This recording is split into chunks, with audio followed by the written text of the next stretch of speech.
Kita masuk di segmen Kompas Bisnis bersama saya Breman Atenaya, Saudara. Menteri Pertanian Amran Sulaiman mengklaim harga beras berangsur turun. Untuk menjaga stabilitas harga beras, pemerintah akan melakukan operasi pasar hingga bulan Desember 2025 mendatang. Pemerintah menyiapkan 1,3 juta ton beras untuk stabilisasi pasokan harga pangan atau operasi pasar. Hal ini dilakukan untuk mengendalikan harga beras di pasaran. Menteri Pertanian Amran Sulaiman memastikan cadangan atau stok beras mencapai 3,9 juta ton. Stok beras ini diklaim mampu menopang kebutuhan konsumsi Indonesia hingga akhir tahun 2025 mendatang. Dan saudara, berbeda dengan klaim Mentan, data yang dirilis BPS menunjukkan harga beras naik di banyak daerah. Bahkan rata-rata harga di atas harga eceran tertinggi yang sudah ditetapkan. Saudara, BPS mencatat harga beras medium di zona 1 sampai dengan Minggu ketiga Agustus 2025 naik 1,1% dibandingkan dengan Juli 2025 dengan rata-rata mencapai 14.000. Harga ini berada di atas harga eceran tertinggi atau HET sebesar Rp12.500. Sedangkan untuk premium tercatat naik 0,83%, harga beras menyentuh Rp15.437 per kilogram di atas HET yang Rp14.900. Di zona 2 dan 3 juga nasibnya tidak berbeda, saudara, di atas harga eceran pemerintah. Kenaikan terus tajam padahal penetapan HET beras tertuang dalam surat keputusan Kepala Bappenas nomor 299 tahun 2025 tertanggal 22 Agustus 2025. Untuk HET beras zona 1, beras medium di kisaran Rp13.500 dan beras premium Rp14.900. Kemudian HET beras zona 2 untuk beras medium Rp14.000 dan beras premium Rp15.400. Sementara itu, saudara, HET beras zona 3, beras medium Rp15.500 dan beras premium Rp15.800.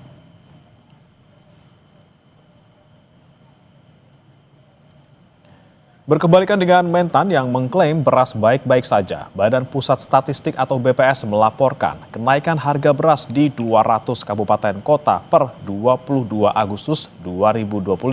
Kepala BPS Amalia Adininggar Widyasanti bilang, meski perubahan indeks perkembangan harga atau IPH beras tergolong rendah, tingkat harga beras sudah berada di titik yang mengkhawatirkan. Matriks yang menunjukkan antara level harga dengan perubahan IPH. Secara level bawang merah sudah masuk tinggi dan perubahan IPH-nya pun sudah masuk dalam kategori sedang. Sementara kalau beras dan minyak goreng walaupun perubahan IPH-nya masuk dalam kategori rendah, tetapi level harganya sudah masuk dalam kategori tinggi. Artinya secara level, secara harga memang beras dan minyak goreng dalam kategori yang relatif tinggi atau relatif mahal, tetapi perubahannya IPH-nya rendah, artinya ini stabil tapi stabilnya di harga yang tinggi. Satgas Pangan Polda Jawa Timur bersama Bulog dan dinas terkait melakukan razia harga beras di sejumlah pasar tradisional maupun retail modern. Operasi pasar juga digelar. Operasi pasar murah di pasar tradisional Wonokromo, Surabaya, Jawa Timur disambut antusias warga. Warga bahkan rela antre panjang demi mendapatkan beras murah yang dijual Polda Jatim bersama Bulog. Beras jenis SPHP dijual dengan harga Rp11.000 per kilogram atau Rp55.000 per kemasan isi 5 kilogram. Harga ini jauh lebih murah dibandingkan harga pasaran yang masih berkisar Rp16 hingga Rp17.000 per kilogram. Pengecekan harga beras di masyarakat di dalam pasar ditemukan bahwa harga beras masih tinggi. Untuk itu kami dari Ditreskrimsus Polda Jatim hari ini melaksanakan jual beras murah, beras SPHP dari Bulog. Kegiatan ini akan dilakukan terus-menerus, minimal dalam 2 minggu ke depan kita akan melaksanakan tiap hari. Mendukung sekali karena untuk meringankan belanja, uang belanja gitu loh Mas. Soalnya ini kan juga semua serba mahal. Apalagi beras ini kan kebutuhan pokok gitu.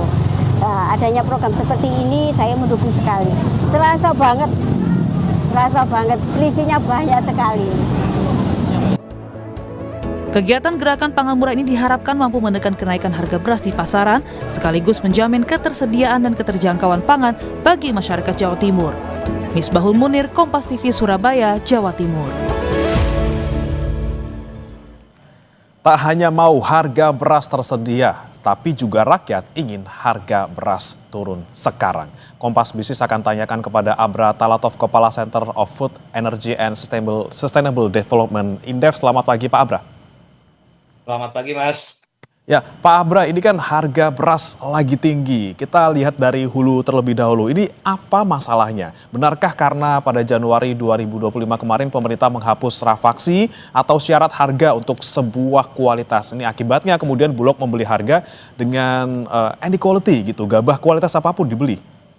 Ya, jadi memang fenomena lonjakan harga beras saat ini merupakan efek dari berbagai persoalan di tata niaga perberasan dari hulu sampai hilir. Nah, di hulunya memang pemerintah sejak awal tahun telah mengubah ya kebijakan penyerapan gabah dari petani melalui Bulog dengan peraturan Bappenas nomor 14 tahun 2025.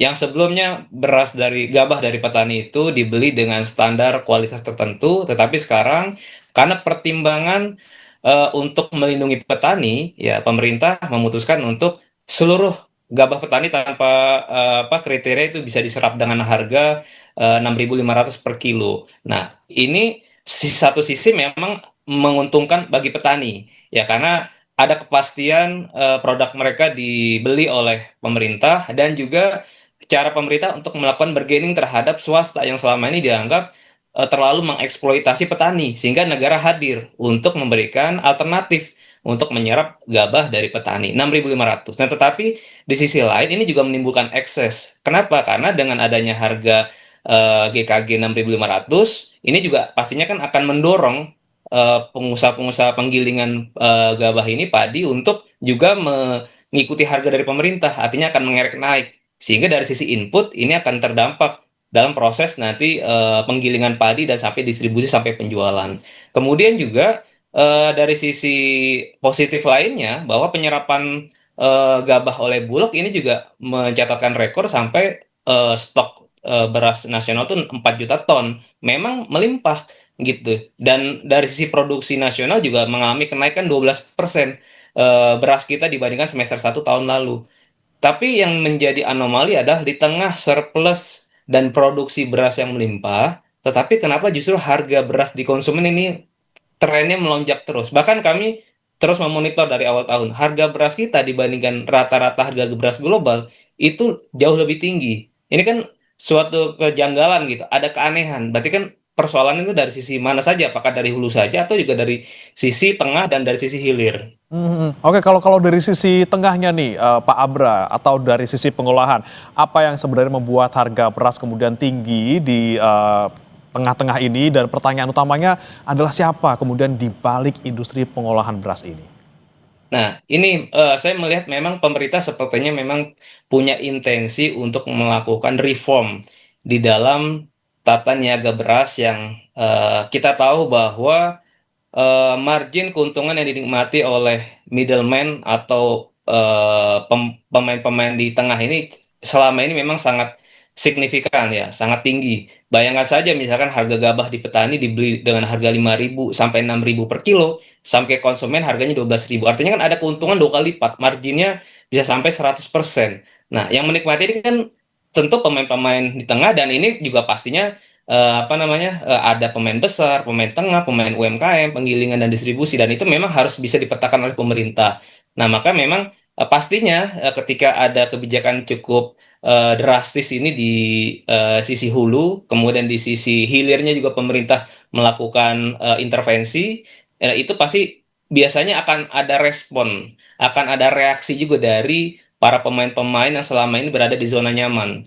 Dan itu wajar. Nah, tinggal pemerintah bagaimana ini juga bisa menata ulang dan bisa melakukan stabilisasi harga beras sampai di level konsumen, dan kan sudah ada wacana juga pemerintah untuk melakukan pendataan terhadap pemain-pemain penggilingan padi yang besar maupun yang menengah. Artinya akan ada pengaturan dan pengawasan yang lebih lebih rigid lah. Ini semata-mata demi menata ulang ya supaya tata niaga beras kita lebih kondusif, lebih bersaing secara sehat, gitu Mas. Oke, pengawasan dan tata ulang untuk pemain di industri tengah ini ya Pak yang kemudian penting. Tapi kalau kita bicara soal hilirnya nih, kayaknya kok masyarakat yang paling menderita karena harga beras tinggi sekarang gitu ya. Kemudian sudah ada HET, tapi harga beras masih mahal aja. Nah, kualitas kan sebenarnya kan kita bisa bilang ini kan harga mati tuh Pak. Tapi buktinya SPHP yang sudah disalurkan nggak laku juga. Ini hilir lagi ruwet banget. Siapa yang paling bertanggung jawab sebenarnya? Ya, ya betul. Jadi memang meskipun pemerintah sudah menetapkan harga eceran tertinggi HET baik beras medium maupun premium, tetapi kan prakteknya ya harga di lapangan itu pasti jauh lebih mahal dibandingkan HET. Bahkan sekarang sudah di range 17.000 sampai 20.000 per kilo. Bahkan untuk di zona 3 di wilayah timur sampai 60.000 per kilo. Makanya tadi conference dari BPS itu mengkonfirmasi bahwa terjadi kedaruratan di sisi konsumen. Artinya kan di atas kertas aturan sudah ada HET, tetapi dalam hal pengawasan dan tindakan ataupun pemberian sanksi seperti apa ini kan tidak berjalan, tidak connect antara aturan dan implementasi. Kemudian kemarin juga muncul skandal beras oplosan, di mana masyarakat ya khususnya menengah atas yang menginginkan beras premium yang dengan harga lebih mahal ternyata ditipu ya, terjadi manipulasi terhadap produk yang dijual yang harusnya mereka premium tapi dicampur dengan beras medium dengan kualitas yang lebih rendah gitu. Nah, ini kan juga artinya menimbulkan distrust juga nih terhadap produk-produk beras yang beredar di pasaran. Nah, ini juga pada akhirnya sempat mengganggu pasokan beras khususnya di pasar-pasar retail. Dalam beberapa minggu terakhir tuh masyarakat agak kesulitan mendapatkan beras yang khususnya yang medium dan premium gitu. Sehingga pemerintah lalu mengeluarkan ataupun mempercepat distribusi ya pelepasan beras operasi yaitu SPHP dengan harga 12.500 per kilo. Tetapi lagi-lagi ini pun sepertinya tidak cukup diterima dengan cukup antusias oleh masyarakat. Karena apa? Karena mereka pertama masih ragu terhadap kualitas beras SPHP. Kenapa? Karena tadi saya sampaikan dahulu bahwa Bulog menyerap gabah dan beras inequality. Jadi inputnya saja tidak ada jaminan terhadap kualitas. Nah, makanya masyarakat juga wajar mengalami keraguan.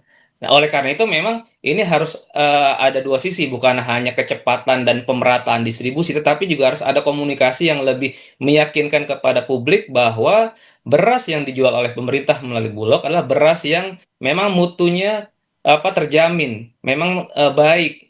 Dan mestinya ini saya pikir menjadi momentum juga untuk pemerintah untuk melakukan gerakan ataupun campaign untuk memberikan contoh. Nah, ini mungkin ingin saya kaitkan sedikit, yang sekarang lagi rame adalah tunjangan buat anggota DPR, salah satunya beras 12 juta rupiah per bulan. Nah, saya pikir ini perlu nih jadi contoh DPR, kita dorong untuk juga menggunakan beras SPHP, supaya mereka juga turut merasakan beras yang selama ini didorong untuk dikonsumsi masyarakat, yang mereka juga turut tahu.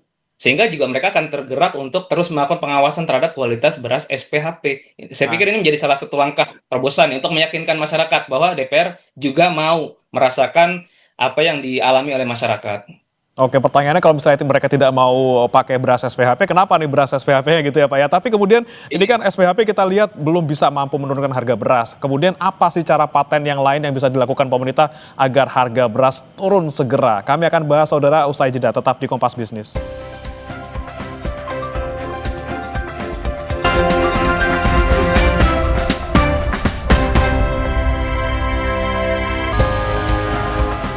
Kembali di Kompas Bisnis, Saudara. Menteri Pertanian Amran Sulaiman mengklaim harga beras berangsur turun. Untuk menjaga stabilitas harga beras, pemerintah akan melakukan operasi pasar hingga bulan Desember 2025 mendatang. Pemerintah menyiapkan 1,3 juta ton beras untuk stabilisasi pasokan harga pangan atau operasi pasar. Hal ini dilakukan untuk mengendalikan harga beras di pasaran. Menteri Pertanian Amran Sulaiman memastikan cadangan atau stok beras mencapai 3,9 juta ton. Stok beras ini diklaim mampu menopang kebutuhan konsumsi Indonesia hingga akhir tahun 2025 mendatang. Sekarang ini harga sudah berangsur-angsur turun. Kita akan melakukan operasi pasar besar-besaran berkelanjutan sampai Desember. Dan beras yang kita siapkan SPHP adalah sebanyak 1,3 juta ton sampai Desember. Kita target insya Allah ke depan harga beras berangsur-angsur turun. Dan kita lanjutkan kembali dialog bersama dengan Abra Talatov, Kepala Center of Food, Energy and Sustainable Development Indef. Selamat pagi, Mas Abra. Kita lanjutkan kembali tadi terkait dengan harga beras yang masih tinggi sampai sekarang.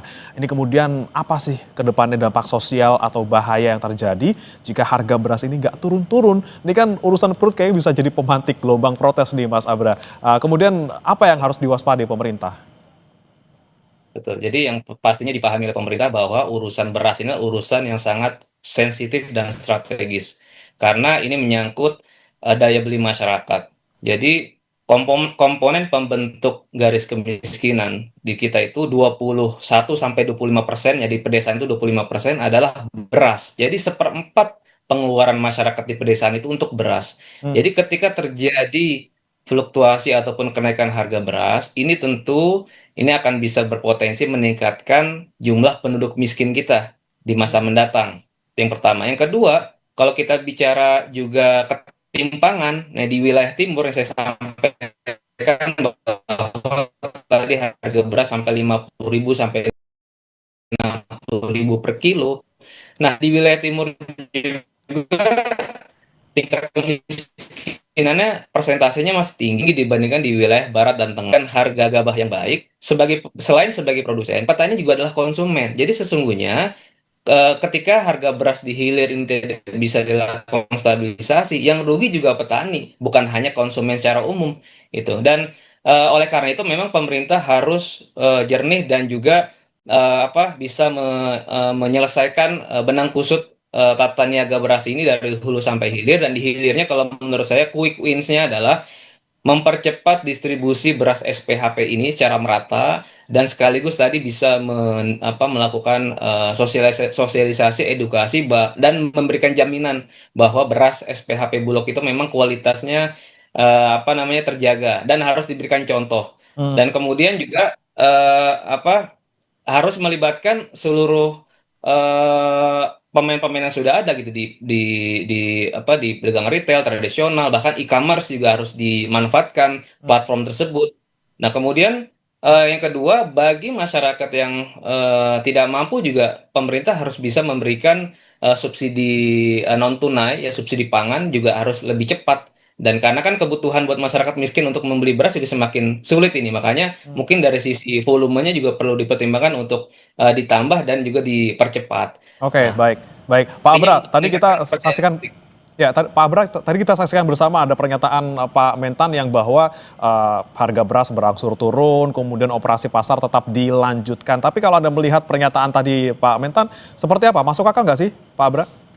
Ya, harganya mungkin dalam 1 minggu ini mengalami penurunan pasca adanya operasi dari Bulog ya, 17 Agustus lalu 1 minggu ini. Tetapi kan walaupun turun harganya masih jauh di atas HET. Itu yang pertama, masih tetap tinggi. Dan ada resiko atau kemungkinan harga beras akan kembali naik lagi kalau ini tidak dikawal ataupun tidak diselesaikan akar masalahnya gitu. Jangan hanya lihat jangka pendek dalam 1 minggu ini aja.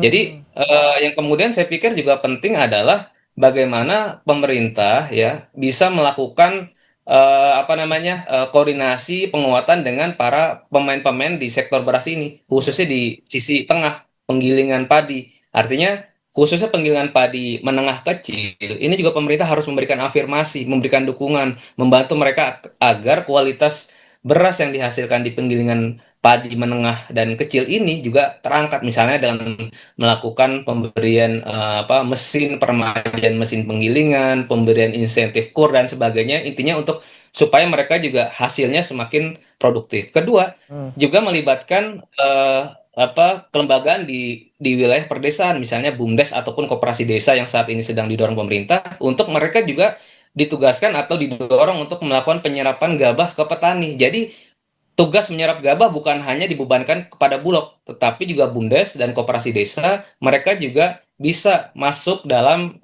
ekosistem bisnis beras ini, gitu Mas. Jadi Oke. memang harus bisa dipecah nih bebannya. Oke, oke. Kemudian tadi Anda sampaikan ada beberapa solusi gitu ya terkait dengan bagaimana kemudian mengawasi pemain tengahnya gitu ya di penggilingan, kemudian bagaimana kemudian menyerap gabah dari mungkin kita bisa pakai Koperasi Merah Putih. Tapi kalau untuk solusi yang cepat untuk sekarang nih Pak Abra yang bisa dilakukan selain misalnya operasi pasar tadi yang SPHP-nya belum merata atau kemudian terkait dengan bantuan sosial non tunai, apalagi sih quick win yang harus kita lakukan sekarang biar harga turun tapi nanti efeknya bisa jangka panjang? Iya.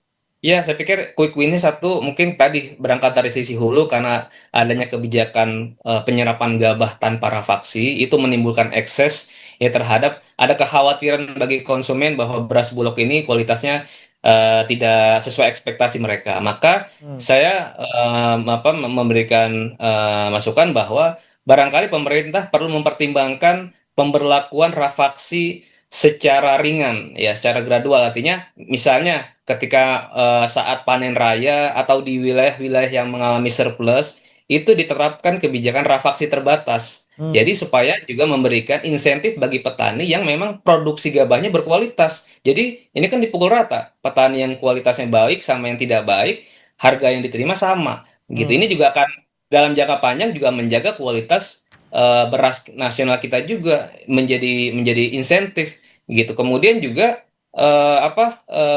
dan ini juga tadi akan berpengaruh terhadap persaingan di gabah di pelaku usaha swasta juga khususnya yang menengah kecil gitu. Ini akan menjadi insentif lah dalam jangka panjang. Dan pada akhirnya nanti di sisi hilirnya juga masyarakat akan yakin bahwa ternyata Bulog bisa memastikan beras yang diserap adalah yang berkualitas sehingga mereka mau membeli. Dan yang satu lagi Mas penting juga adalah Ya. perlu adanya transparansi standar mutu terhadap beras maupun gabah yang dimiliki oleh Bulog maupun swasta. Jadi perlu ada lembaga independen yang memang bisa mengeluarkan sertifikasi mutu tadi, misalkan BSN ataupun SNI, BPOM, ya intinya lembaga akreditasi yang bisa meyakinkan publik secara independen bahwa berasnya memang kualitas mutunya terjaga Oke. dan pada akhirnya tidak mengesankan bahwa terjadi monopoli oleh Bulog, gitu Mas. Oke, ini ya rafaksi secara terbatas ke beras yang kualitasnya yang baik gitu ya. Kemudian nanti bisa sampai ke hilir juga beras kualitas baik dan dipastikan